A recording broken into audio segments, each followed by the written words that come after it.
Alright, ladies and gentlemen, welcome back to the channel. I'm going to continue this series here on rating the big teams transfer mercatos and kind of go from there. We already covered Milan, we have covered Juventus, and now we're going to move on to Inter Milan. So as far as departures, that really is kind of where things are going to get heated up here, so we'll get started there.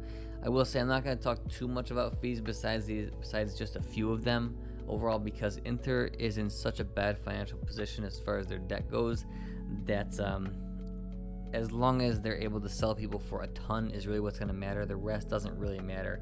I'm just going to judge it not necessarily from a monetary and financial value aspect, but I kind of want to just judge it from a quality of player, how it fits their team, and what I think they've gained and lost based on the transfer mercato. So the biggest things here by far are going to be Ashraf, Hakimi, and Romelu Lukaku leaving.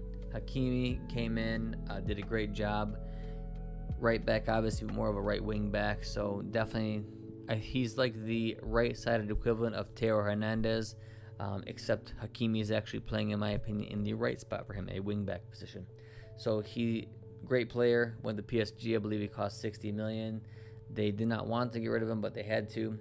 Even tougher for Inter is Romelu Lukaku. They really did not want to get rid of him, but as they're in such debt and he fetches such a high price and they made a decent profit off of him, they sold him back to Chelsea for 115 million.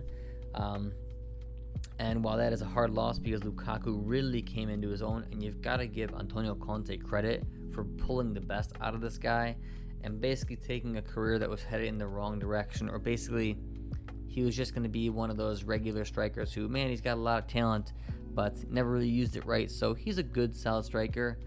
That whole narrative is done. Romelu Lukaku has now jumped up to one of the world's elite, definitely one of the few best out there, in my opinion. And you've got to give it to Antonio Conte for being able to bring it out of him. So big loss there for Inter Milan. Those are the big outgoing transfers. Kandreva left as well. A couple other ones like Joao Mario, but he's already been to Benfica for a while. Raja Nainggolan as well. Different people. Ashley Young. So there's just different pieces that kind of moved along, but nothing really big besides those two that I was saying a little bit earlier. So those are the ones that I really wanted to focus on. Now we'll go towards the ins, because that's a little bit more interesting. So you start off with, how were they going to replace Romelu Lukaku?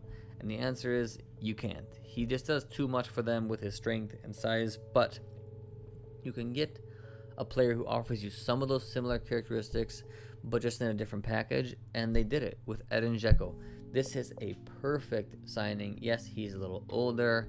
He's not kind of in his prime like Lukaku is right now, but still, it's a great signing. He knows the league very well. He is tall. He's taller than Lukaku. He is still strong, so you get that tall, strong presence still. He has better hold-up play because he has a lot more skill than Lukaku.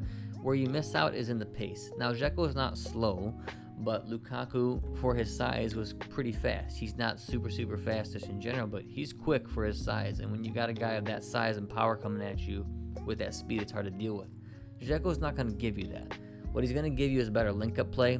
He's going to give you better ball control, and he's going to give you a little bit more aerial presence because he is just in general taller. So it's a really good, different take on it, but it's still similar to where they still have their target man, they still have their point man, and Dzeko is just a very good link-up play type of person. Now that's good on its own, but I'll get to the very last signing here, the last one I talk about, as to why it's even better. So next we get on to Hakan Shahanoglu.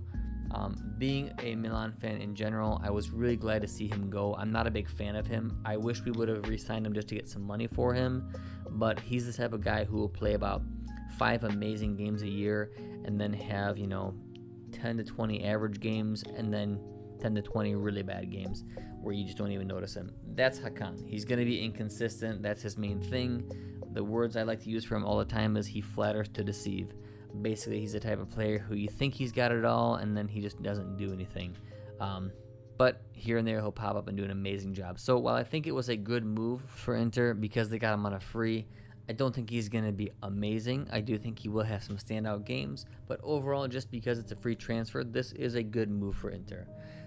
Next, you have Matteo Darmian, who was there last year, but now they have to pay a little bit more. I believe it's an extra 2.5 mil to kind of finish out his redemption.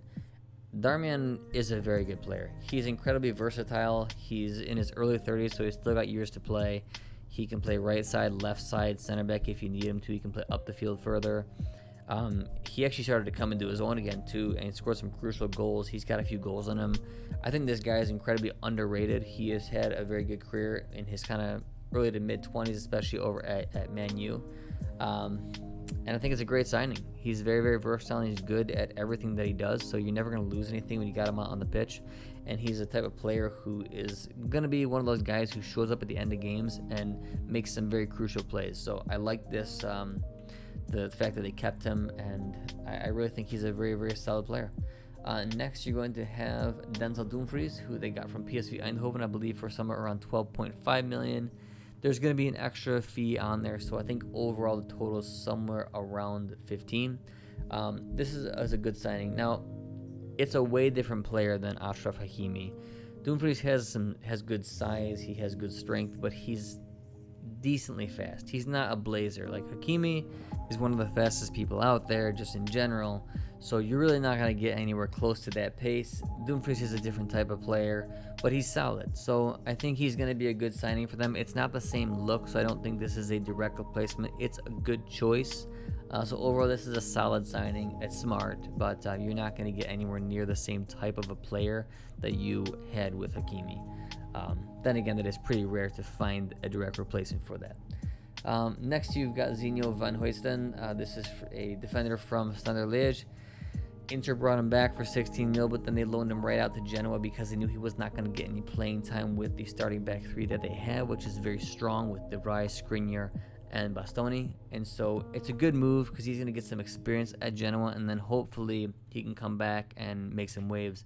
And at the very least, you've got a very solid backup to those starting three, which is a very tight-knit unit. So good move for them. Decent fee overall, but they believe a lot in this guy. So I think overall it's pretty good. Next up is going to be the biggest signing, in my opinion, as far as how much it's going to be worth for them or how much they're going to have to pay overall, is Joaquin Correa. It's, I believe, somewhere around 30, but they're going to have to pay maybe 5 right now this first year, and then I think it's 31, 32 as their final cost next year. This is an amazing signing. I have been a huge fan of Joaquin Correa in Serie A for many years now. I think the guy's amazing, and I actually think he's underrated. I would have taken him on Milan, as I'm a Milan fan. I think he's amazing. I think he could go anywhere of those top teams and do a bang-up job. And I think because you've already got Edin Dzeko, Correa is an amazing signing. He, just like Dzeko, is so good at link-up play. The 1-2s that he would often have with Immobile back at Lazio were remarkable. He has decent strength for his size. He's quick. He's very, very tricky, very smart player. He can shoot well with both feet. He can header sometimes, which he doesn't get a lot of header goals, but he at least can get up there and get his head on some of the balls here. He did actually get a good header goal there on his debut, which is kind of cool, but that's not going to be the main facet of his game.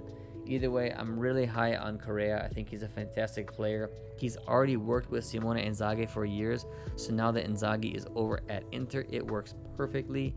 And I think that the connection between Correa and Dzeko that you're going to hopefully see in the future, which Inter's going to have to switch up formation based to accommodate both of them at the same time often, but I think that they can do it, and you're really going to see that kind of take off. Now, if you have an injury to one of them, it's going to kind of hurt a little bit, of course, but those two together I think are going to work beautifully. And especially if you get Stefano Sensi back in the lineup, you've already got guys like Barella and Sensi and Brozovic who can pass and lay out a very good ball. And occasionally Hakan can also do it too. I won't be too harsh on the guy because he does deliver some decent passes here and there. But if you get those other guys firing and you've got the interlinking play between Correa and Dzeko and the rest of the team, I really think Inter is not going to hurt that much. Yes, you do lose Lukaku, so there is a bit of a downgrade, but gaining Dzeko, who you're going to not feel the loss of Lukaku as much, but now adding Correa, that's amazing. You've got Lautaro Martinez, you've got Joaquin Correa and Dzeko. Those are 3 world-class players right there up top, so Inter did a very good job and a very capable job at trying their best to replace a lot of guys that, or to replace one key signing like Lukaku, who they now lost. I think they did a great job. As I said, I am a Milan fan, so I'm not a big Inter fan, of course, but You've got to give it up to Beppe Marotta. He does a great job everywhere he goes, and he really knows the game. He finds the pieces that the team needs.